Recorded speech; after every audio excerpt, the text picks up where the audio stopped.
O sea, esta región debería de ser un poquito más gruesa, pero la verdad es que nunca en nuestras simulaciones llegamos a esas condiciones. O sea, ahorita esta gráfica... Es un tiempo muy pequeño.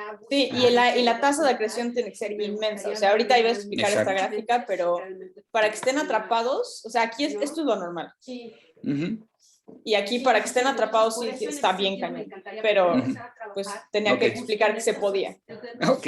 No es el caso en nuestro caso. Ok, perfecto. En nuestro caso llegas aquí.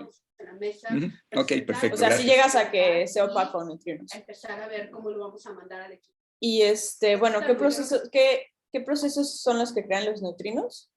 Tenemos el proceso beta cargado, es prácticamente el que pongo aquí. También tenemos aniquilación de pares de electrón-positrón que a veces crean fotones, pero también a veces, muy rara vez, pero suficiente como para que sea importante, crean par de neutrino y antineutrino. También tenemos decaimiento de plasmones. Entonces estos tres son los procesos principalmente que crean los neutrinos en este disco de acreción, siendo el dominante. Y también tenemos una fuente de opacidad, que es la absorción de neutrinos. Ahora, como les he estado diciendo, como estamos hablando de estrellas de neutrones, no sorprendentemente van a ser extremadamente ricas en neutrones. Entonces, en el caso del proceso beta, esta de aquí va a ser la reacción que domine, porque esta es la reacción que involucra a los neutrones. Entonces vamos a tener que se forman más antineutrinos que neutrinos del electrón.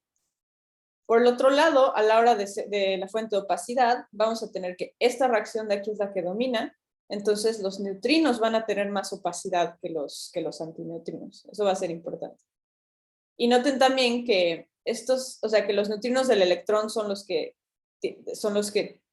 participan en más procesos, entonces son los que su luminosidad va a ser mayor. Aquí X se refiere a tauón o muón.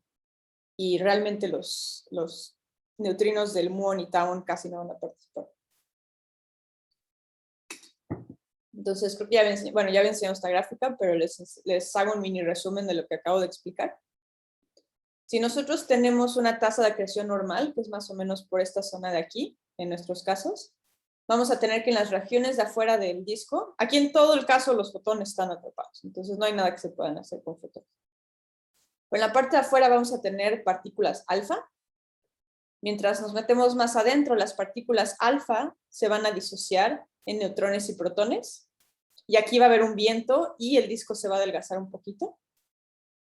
Después vamos a tener que se crean los neutrinos a través de los procesos que les mencioné. Y aquí ya el disco se va a adelgazar muchísimo porque muchísima energía va a salir con los neutrinos porque su área de sección eficaz es muy, muy chiquita. Luego primero nos volvemos opacos a los neutrinos, justo porque esta reacción es la dominante. Y luego uno se vuelve opaco a los antineutrinos. En general, como ya habíamos mencionado, pueden o no estar atrapados, pero no va a ser el caso para nuestro interés.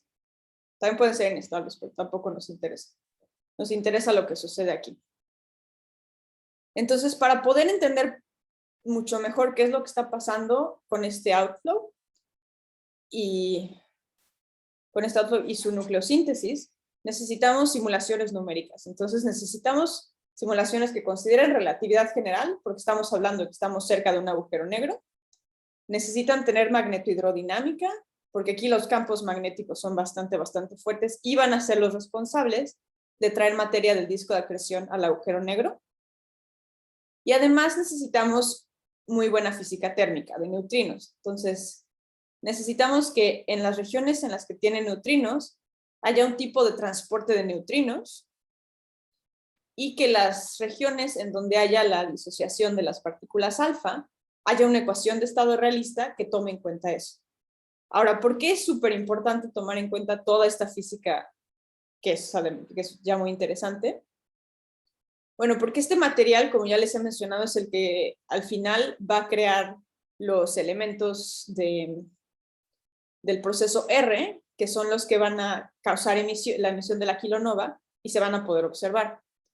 El problema grande es que este tipo de simulaciones, nadie se ha puesto completamente de acuerdo en cuál es la composición final de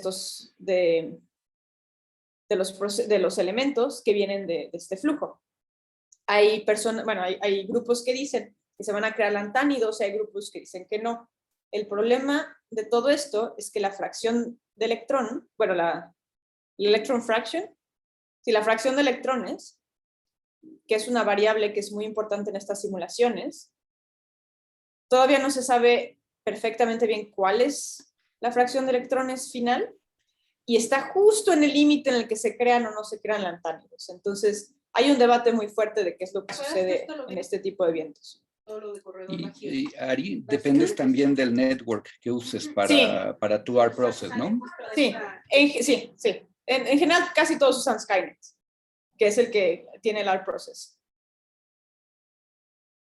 Pero, y esto va a depender muchísimo de la densidad, de la temperatura, hasta va a depender de cómo hagas el network, porque hay varias maneras. Pero sí, o sea, estás así como que en el límite en el que salen o no lantánidos. Entonces necesitamos mejorar las simulaciones para poder entonces entender la emisión de la kilonova. Y esto es muy importante porque la creación de lantánidos es la que, como los lantánidos son extremadamente altos en opacidad, porque su capa F está abierta, son muy opacos. Y estos son los que te van a dar pie a que se vuelva más roja la kilonova y que el pico de luminosidad sea después. Entonces es muy importante entender todo este tipo de cosas, porque nosotros, los teóricos, tenemos que decir a los observadores cuándo observan y en qué bandas, para que puedan ellos observar mejor la kilonova. O sea, con GW 170817 ya la hicimos, pero necesitamos más kilonovas y necesitamos ver qué es lo normal y qué es lo diferente, porque esta es prácticamente de las únicas pocas kilonovas, si es que no es la única. Oye, perdón, Ari, ¿puedes volver 2 diapositivas? ¿Esta o esta? No, la siguiente. O sea, ¿nos puedes como guiar un poquito? Entonces, o sea, lo que estás diciendo es que lo que se obtuvo para el 170817 coincide perfecto con ese modelo que tienen de mayor a 50 grados. O sea, lo que estoy diciendo es que nadie, en las simulaciones no se ha atinado qué tipo de elementos bien se vayan a crear o no, porque o sea, hay un debate muy fuerte. Muchos grupos, o sea, estos aquí, en verde, son los procesos, son los elementos del proceso R del Sol. O sea, ya se sabe cuáles son los típicos outcomes del proceso R, que son, por ejemplo, te digo que los lantánidos, el oro, el platino, el torio, el europio, por ejemplo, se forma en el proceso R. Entonces, todos esos elementos ya sabe que vienen del proceso R, entonces siempre uno compara con el Sol. Pero esta es nada más una gráfica de una de las simulaciones, esta creo que es de la de Jonah. Pero lo que es importante es que muchos grupos sacan el tercer pico, está como por acá, o sea, los elementos pesados, pero muchos grupos no. Entonces, no se sabe perfectamente si se crean o no lantánidos en este tipo particular de outflow. Hay otros outflows, o sea, porque este es el MHD driven, pero también hay, por ejemplo, el neutrino driven wind, también hay uno de choques, porque cuando las dos estrellas de neutrones colisionan, te van a crear un choque, y ese choque también va a haber eyección de material y también puede haber air process. Entonces, lo que es, o sea, la pregunta abierta es esa componente azul que vino de GW170817, ¿de qué vino? ¿De dónde vino? Si vino de este outflow, del de neutrinos o del otro, ¿no? O de otra cosa. Pero también está el debate si los colapsares te lo pueden dar, ¿no? Y parece que hay bastante evidencia de que parte importante puede venir de ahí, no de coalescencia, ¿no? Sí, claro, ese es otro debate. O sea, claro, sí tienes toda la razón. Ese es otro debate todavía. Porque estas estrellas de neutrones te crean un bonche de procesos R, así un buen. Versus que los colapsares crean poquito elementos de proceso R. Pero las binarias tienes cuántas al año, ¿no? O sea, tienes muy poquitas, versus que los colapsares tienes como 1000 veces. ¿Cuántas veces más? Como 1000 veces más. 1000 veces más, ¿no? ¿verdad? 100 a 1000, pero además unos pueden ser fuera de la galaxia y otros no, ¿no? Sí, entonces y si lo ves en Reticulum y estas galaxias micro, entonces es más difícil el merger, ¿no? Sí, o sea, ese es todo un debate, pero es diferente al debate que estoy mencionando. O sea, este debate es acerca de si se crean o no lantánidos en el MHD-driven outflow. Sí, o sea, claro, ese es otro debate abierto y es muy interesante porque pues, también esa es otra de las preguntas que se pueden contestar con este tipo de simulaciones. ¿Dónde se crea la mayoría de los elementos del proceso R? Si aquí o en los colapsares. Porque igual en los colapsares, el grupo de Jonah, que ellos hacen transporte radiativo súper bien, están medio, bueno, peleados es una palabra muy fuerte. Están debatiendo mucho con el grupo de Dan Siegel, que también hizo colapsares. Porque Dan encontró que sí se pueden crear lantánidos y Jonah que no. Entonces, como que ahí también hay un debate fuerte de los colapsares y de todo este tipo de simulaciones. Aprovechando que te tengo respondiendo preguntas, sí. ¿Qué tan difícil, o este mecanismo del que estás hablando, magnetohidrodinámico, se parece más a un Blanford, más que un Blanford-Snajek, ¿no? El otro, el que es en disco, el Blanford, quiero decir, McKeeper. Es Blanford Payne. Blanford Payne. Es más como un Blanford Payne de lo que estás hablando, ¿no? Es un mecanismo de transporte en el disco parecido a un MRI, pues. Sí, es un MRI, exacto. Esto es un MRI. Okay. Sí, no me quería poner tan técnica, pero esto es un MRI. O sea, sí, también vas a tener... no extraes. También vas, o sea, en nuestro caso y en el caso de todos, el agujero negro también está rotando, entonces también debes de tener un poquitín del Blanford Snajek, pero en general es un MRI el que te hace, o sea, es una inestabilidad magnetorrotacional la que te crea, la que hace la torca magnética para que el material del disco se caiga al agujero negro. Okay, también hay simulaciones hidrodinámicas sin campos magnéticos y en ese caso tú le tienes que meter como que viscosidad para que se caiga. Y en ese caso es el viscosity driven outflow. Pero es muy similar. Gracias. Y entonces, bueno, ¿qué es lo que hicimos nosotros? Nosotros usamos este código que se llama HARM3D. Entonces es un código que ya naturalmente tiene relatividad general con magnetohidrodinámica. Es paralelizado, entonces es rápido, es conservativo. Fabio, ¿cómo se dice? ¿Cómo? Conservas, o sea, bueno, no sé. Conservativo, sí. Sí, conservativo. Sí. Algo muy importante es que ya está súper probado, o sea, un buen de grupos usan HARM. Diferentes versiones, pero muchos incluyen HARM. Y lo padre de esta versión es que tiene mallas arbitrarias. Entonces tú puedes construir una malla estilo esta, la que estoy mostrando aquí, en la que tienes el agujero negro y tienes mucha resolución cerca del disco de acreción y la región polar, pero tienes poca resolución en las partes de afuera. Y también como es esférica, tiene mucho menos difusión que una malla cartesiana. Entonces, HARM3D es un muy buen código para este tipo de simulaciones. ¿Y qué es lo que estamos haciendo? Este es como que una publicidad a la colaboración de TICAN. Entonces, esta colaboración, que por cierto, aquí está la página web por si quieren checar, es una colaboración liderada por Manuela Campanelli. La mayoría de las personas están en el RIT, que es el Rochester Institute of Technology. Y el objetivo principal de esta colaboración es hacer las simulaciones más realistas posibles del merger de estrellas de neutrones.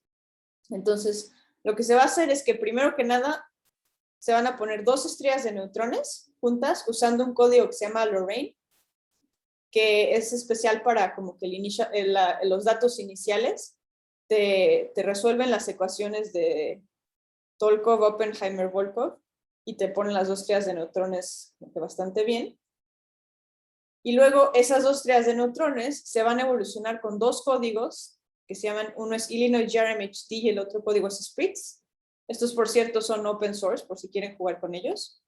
Estos códigos tienen mallas cartesianas, tienen malla adaptativa, refinamiento de malla adaptativa, y tienen además que la métrica cambia con el tiempo, entonces son muy buenos códigos. Después de que esos códigos van a evolucionar las binarias, la binaria va a coalescer, va a haber un colapso al agujero negro, y después van a pasar los datos a HARM3D. Esta es una cosa nueva que nadie ha hecho bien. Nosotros lo estamos haciendo muy bien, en especial la métrica. y luego les voy a enseñar una peliculita de cómo se hace la transición. Pero esa transición es muy interesante. Oye, otra vez dándote la... Pero aquí vas a depender de la ecuación de estado nuclear que escojas a la hora del merge. ¿Y esa tienes muchas opciones en estos códigos o qué tanto? Sí, esa es una muy buena pregunta. Una de las cosas que yo hice, que es meterle una ecuación de estado realista, y esa viene de unas tablas de ecuaciones de estado de, por ejemplo, stellar collapse, ¿no? Entonces hay bastantes tablas que se pueden usar. Hay tablas, o sea que obviamente solo vamos a usar las que no hayan sido ya rechazadas, pero sí puedes usar muchísimas tablas. O sea, lo que es interesante es que ahorita ya Harm es agnóstico a la tabla, entonces tú puedes literal ponerle el archivo y ya te hace todo igual. Entonces, esa era una de las cosas que queremos hacer. Nosotros ahorita estamos usando una que es como la típica que todos usan, se llama LS220, que es la Latimer and Swesti con 220 MeVs. Y vamos ahí. Ha habido un par de problemas con las tablas, pero no me voy a poner mucho detalle. Pero sí, uno de los objetivos es ir cambiando las tablas y ver qué es lo que sucede. Queremos intentar una de quarks, por ejemplo, que tenga transiciones de quarks. Esas están de moda. Claro. Sí, que están súper de moda.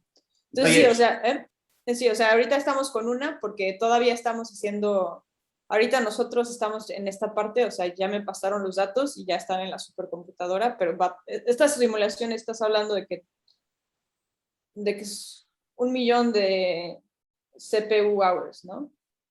¿Qué es lo que te iba a preguntar? ¿Qué supercomputadora? Frontera. ¿Perdón? Frontera, de TAC. Ok. Sí, tenemos tiempo, o sea, tenemos una alocación bastante grande. Sí, o sea, tenemos 1 millón de horas CPU y vamos a pedir más para después hacer más tablas así. Pero ya que tengamos la infraestructura lista, ya pues es cosa de picarle, ¿no? Ya que corre. Entonces, lo que yo hice fue meterle una ecuación de estado realista. Y me puedo ir en detalle si quieren, pero la verdad es que no me quiero ir en tanto detalle porque esto puede llegar a ser extremadamente técnico porque sí es como que muy metido en el código, tal vez a Fabio le interesa. Pero prácticamente lo que metí es, en relatividad general, uno de los graves problemas, bueno, con magneto hidrodinámica, es que en un código hidrodinámico es muy fácil pasar de las variables conservadas a las primitivas. Es trivial, pero si ya le metes GRMHT ya no es nada fácil. Necesitas resolver un sistema de 5 ecuaciones con 5 incógnitas. Entonces se puede llegar a ser bastante complicado y no tan robusto. Entonces, lo que yo le metí es varias rutinas de variables conservadas a primitivas, que no me voy a ir en tanto detalle, pero el punto es que aquí estoy mostrando las varias rutinas que metí, que de hecho estoy metiendo otra todavía, y este es el error relativo. Entonces, ya es con tablas tabuladas, entonces esto ya ahora Harm 3D es agnóstico a la ecuación de estado. Entonces este error, como pueden ver, es bastante bajito. Esta es nuestra rutina principal. Y hay muy poquitos lugares en el que falla esta rutina. Y si empieza a fallar, entonces se va a otra y se va a otra. O sea, hay auxiliares. Entonces, vamos muy bien con todo eso. También le metí, para considerar los neutrinos, le metí un, ¿cómo se dice? Leakage, drenaje, no. Fuga podría ser también. Fuga. Okay. Un esquema de fuga de neutrinos. Entonces, lo que hace este esquema de fuga es una aproximación a la ecuación de transporte, es bastante aproximada, pero es el primer paso que se puede hacer y luego ya le puedes ir metiendo más y más cosas. Entonces, en este caso, consideramos estas reacciones, que son las que ya les había mostrado, y esta va a ser la fuente de opacidad. Entonces, para no entrar en mucho detalle, lo que se hace es que se meten estos términos de fuente a las ecuaciones de conservados. Esta es la conservación de energía. Entonces aquí se le mete un término de calentamiento o enfriamiento debido a los neutrinos, y también en la ecuación del número de electrones se mete un término de absorción o emisión, que estos términos son sacados analíticamente y son unos términos que son interpolados entre el régimen en el que está ópticamente delgado y en el que está ópticamente grueso. Entonces consideramos tanto ópticamente delgado como ópticamente grueso de manera consistente. Y pues es cosa de meter los términos y dejar evolucionar al sistema. Pero entonces, ¿tienes transporte de neutrinos? ¿Sí entiendo? No es transporte, es un transporte aproximado. Okay. Le dice approximate transport. Un heating. Necesitarías Poisson o algo así para hacerlo en la parte donde es grueso, ¿no? O sea, aquí, en la parte donde es grueso, es que todas estas funciones son analíticas. Es este paper prácticamente, en el apéndice de este paper. Pero todas estas funciones son analíticas, tanto en el régimen óptico como delgado. Lo único extra que se le tiene que agregar es el optical depth, grosor óptico, cómo se calcula el grosor óptico, que eso es a lo que iba. Pero estos son analíticos, estos términos.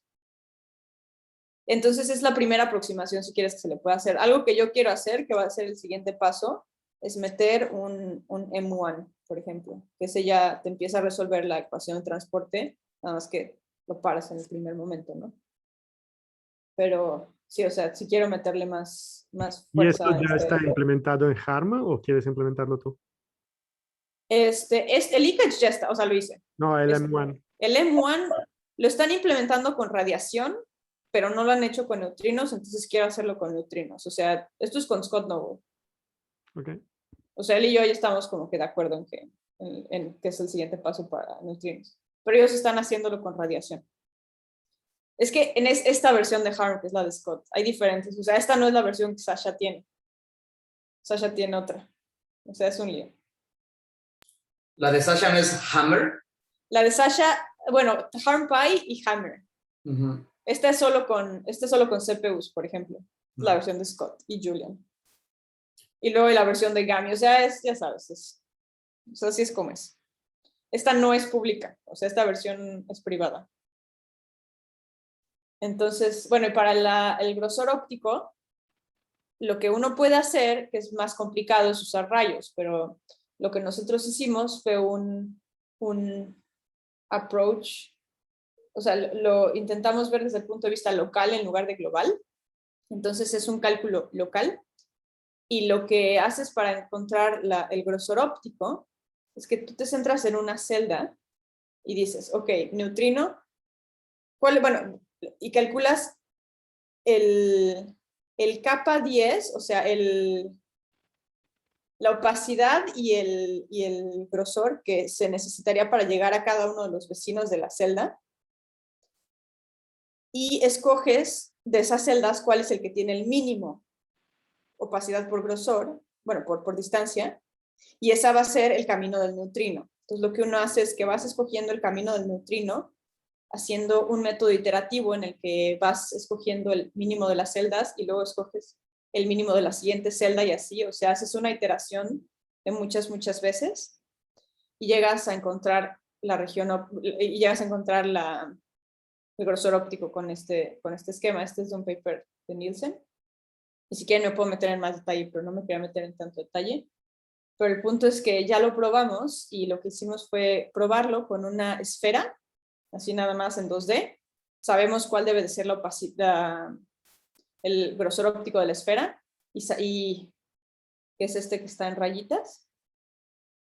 Y aquí en sólida están los cálculos para diferentes resoluciones de nuestra manera de calcular el grosor óptico. Entonces prácticamente la atinamos muy bien. Y también probamos el esquema de fuga con un gas que está ópticamente delgado, tiene densidad constante y simplemente se evoluciona. Y esto, lo padre es que tú puedes, las ecuaciones las puedes resolver analíticamente y comparar con el código. Entonces, es igual, las líneas rayadas es la solución semianalítica y la línea sólida es nuestra simulación real de HARM. Y como pueden ver, le atina muy bien a la temperatura y la densidad. Entonces, estas fueron las pruebas de que el código funciona.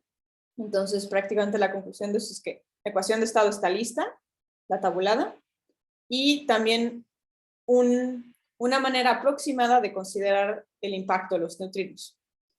Para el futuro lo voy a hacer mejor, así que quédense en sintonía. Pero bueno, estos son los resultados. Y aquí lo que vamos a hacer es que lo probamos todo esto con un disco de acreción. Entonces aquí está el agujero negro, no se lo alcanzan a ver, está en blanco, aquí está. Este es el agujero negro y este es un disco de acreción. Esta es la fracción de electrones, esta es la densidad. Entonces aquí lo que están viendo es que si está amarillo, está casi que el mismo número de neutrones y protones, muy similar, o sea, está en equilibrio. Y si está en colores tipo morado, va a ser un material que está muy alto en neutrones. Y aquí, bueno, pues nada más tenemos la densidad normal del disco, ¿no? Entonces son películas, así que le voy a poner play. Lo que van a ver es que primero se va a empezar por las torcas magnéticas, se va a empezar a caer material al agujero negro y lo van a ver este outflow bien fuerte. Y no solo eso, sino que deben de ver que se va a crear un viento en esta región más o menos aquí, que es el viento que viene de la disociación de las partículas alfa a los nucleones. Voy a poner play. O sea, aquí no sé si vieron el viento, fue rapidísimo. Y luego el outflow así inmediatamente también se creó. Ahora, muchas cosas importantes que notar es que aquí el disco, bueno, para empezar el disco se hizo mucho más delgado. No tan más delgado, pero se hizo bastante más delgado. Sigue habiendo aquí un viento fuerte por las partículas alfa. Y además la fracción de electrones en el disco no disminuyó tanto. Tenemos un reservorio de material que es rico en neutrones. Esto ya se había predicho desde antes, porque la combinación entre el enfriamiento de neutrinos y el calentamiento por esta torca que va a meter material y toda esta fricción, hace que la fracción de electrones se quede más o menos constante, esté como que en equilibrio. Entonces se le llama el self-regulating mechanism, mecanismo de autorregulación. Entonces se crea o sea, tú tienes material que es alto en neutrones siempre, entonces tienes como que ese reservorio que no se va. Y ahora les voy a enseñar las exactamente mismas simulaciones, pero zoomed out, ¿no? Pero se fuera. Entonces, si alcanzan a ver, si hacen así un super zoom, aquí está el disco. Tan mini cosito es el disco. Igual aquí está el disco. O sea, es lo mismito, pero visto hacia atrás, hacia afuera. Entonces, le voy a poner play. Para que aquí van a ver el outflow, que es la película que te decía, Diego. Entonces ahora sí vieron que hay un buen de outflow bastante veloz, en especial en esta dirección, pero también hay un poquito de outflow, y en especial esta viene del viento de las partículas alfa en la dirección ecuatorial. Y bueno, no está tan denso, que no es sorprendente comparado con todo, pero es altísimo en neutrones, en material de neutrones. ¿Ibas a preguntar algo? No, o sea, me da la atención que sí, que no se ve nada en la densidad, ¿no? O sea, que solo se fue en refracción electrónica. Sí. Sí, porque en nuestro caso, el material que está unbound, ¿cómo se dice unbound? Desligado. El material que está desligado es alrededor de 10⁻⁴ masas solares, que es muy poquito. Pero vamos a mejorar estas simulaciones bueno, ahorita les voy a enseñar la siguiente. Pero bueno, y un poquito más de los resultados. Sí, yo tenía pregunta de tu gráfica anterior, en la que se ve el disco todavía. Tienes 10⁻⁻11, sí. En densidad el máximo anda por ahí de 10⁻11, que es como 3-4 órdenes por debajo de la estrella de neutrones y como 2 órdenes por debajo de una protoestrella de neutrones. Cuando tú tienes un colapso gravitacional y logras medio atrapar neutrinos, andas en esas densidades, como 100 veces arriba de esto. Entonces supondría yo que la contribución principal al viento no va a ser por neutrinos, sino por los estreses o cosas así dentro del disco, o el viento, si tienes una componente fuerte. Nosotros no podemos simular el viento de neutrinos, porque ese viento requiere de reabsorción de neutrinos que no lo consideramos. Entonces, todo el outflow que tú ves, o sea, todo viene del estrés del MHD. Nosotros lo que queremos ver es qué tanto se adelgaza este disco, por ejemplo, y más importante aún que todo esto es cuál es la fracción del electrón final. O sea, nuestro objetivo de esto es que en las siguientes simulaciones, o sea, hay simulaciones en las que hay partículas tracers. Ay, Dios. Bueno, que hay partículas, o sea, tenemos tracers aquí, trazadoras, tenemos partículas trazadoras que vamos a hacer nucleosíntesis después. O sea, todo este proyecto acaba de salir, entonces todavía nos falta hacer la nucleosíntesis, pero estamos en eso. Ok, ya, sí, pero sea, es que no me hacía sentido y ya con esto ya. Ok, sí, perfecto. Sí, o sea, no hay viento de neutrinos aquí, no podemos tomarlo en cuenta. Sí, entonces, ¿cuál es el efecto al final de los neutrinos? Aquí lo que estoy mostrando es el grosor del disco, es el height dividido por el radio, el ancho dividido por el radio del disco, y es una medida de qué tan delgado o no es el disco, y esto es a diferentes tiempos. Y aquí estoy enseñando la tasa de acreción con respecto al radio a diferentes tiempos. La línea rosa es una tasa de acreción de 0. Aquí positivo significa que entra al agujero negro, negativo es que va hacia afuera. Entonces, aquí lo que quiero que vean es que los neutrinos se empiezan a crear aquí, más o menos, como por radio de 100 kilómetros, ¿no? Entonces, aquí el efecto de neutrinos es claro. Están haciendo que el disco se haga bastante más delgado. No súper mega delgado como los discos de Sasha o algo así, eso están como casi por acá, pero sí se adelgazan bastante por el efecto de los neutrinos.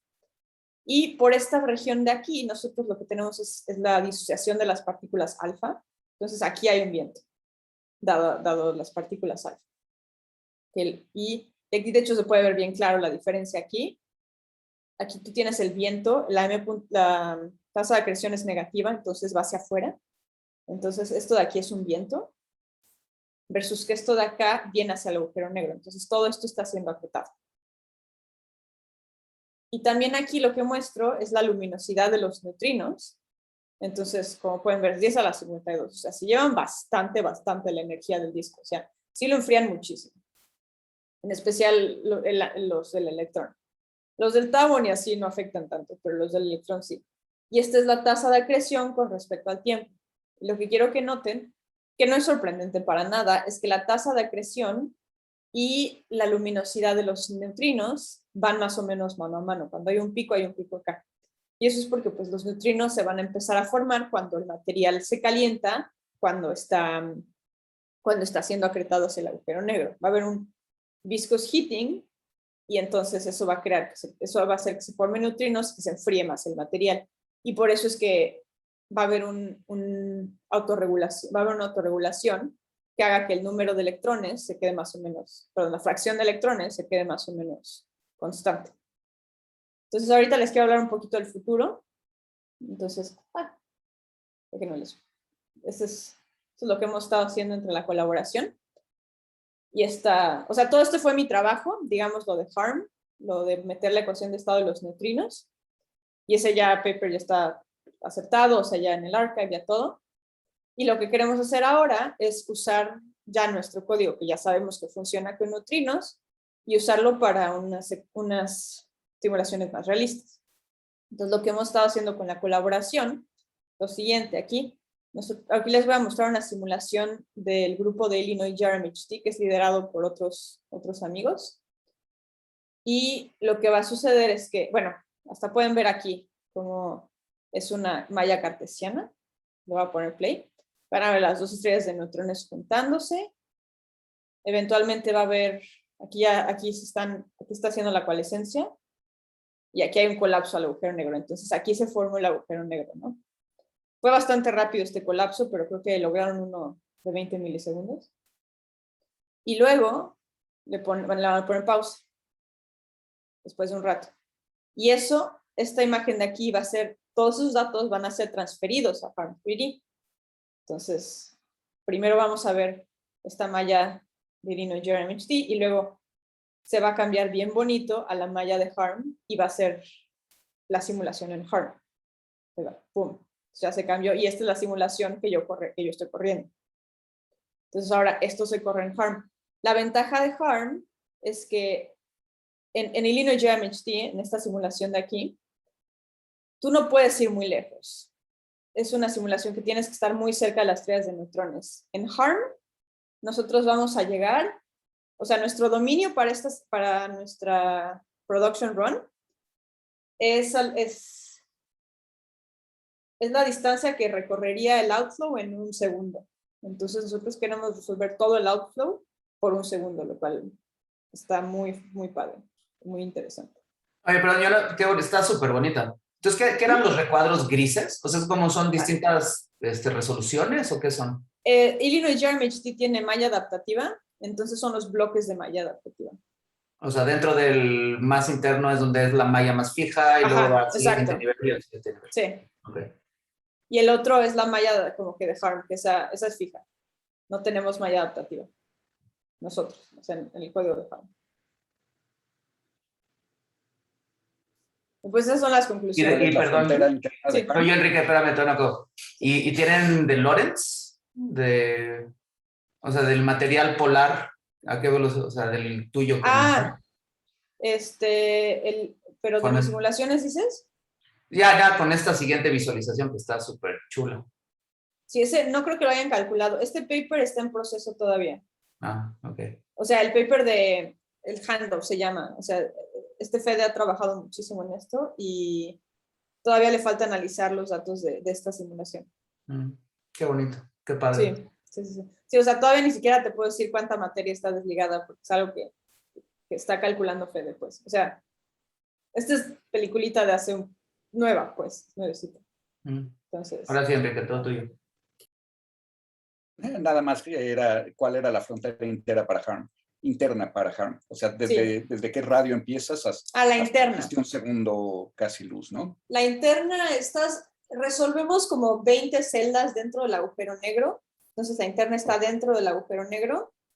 Y la malla de fuera, no te la tengo en kilómetros, te la tengo en radios gravitacionales. Es de 72,000 radios gravitacionales. Que tendría que ser el cálculo, por 1.5 kilómetros. No. Pero no, por dijiste 4.5 kilómetros. Del jet, ¿no? Ajá, del outflow. Un segundo del outflow. Exacto. Y el outflow que va como a punto 1, punto 2. Exacto, ok. Entonces, como punto 1, punto 2 y eso en un segundo. Entonces, si no te lo tengo en kilómetros. Ok, gracias. Sí, pero si lo queremos resolver un segundo, lo cual es muy ambicioso. Y te digo, o sea, el cálculo es 1,000,000 de horas CPU. Es use. No sé cómo se traduce. Y bueno, las conclusiones es que ya está el código probado, entonces ya tenemos el código HARM3D plus Nuke, se le llamamos, que tiene ecuaciones de estado tabuladas y neutrinos. Estamos listos para el handoff. Y prácticamente está corriendo la simulación ahorita en frontera, pero el inicio de la simulación, o sea, todavía le falta bastante. Y bueno, ya vimos cuál es el efecto de los neutrinos en el toro y cómo se crea este viento por la disociación de las alfa y cómo se adelgaza todo por el impacto de los neutrinos. Entonces, muchas gracias. No sé si tengan alguna otra pregunta. Gracias.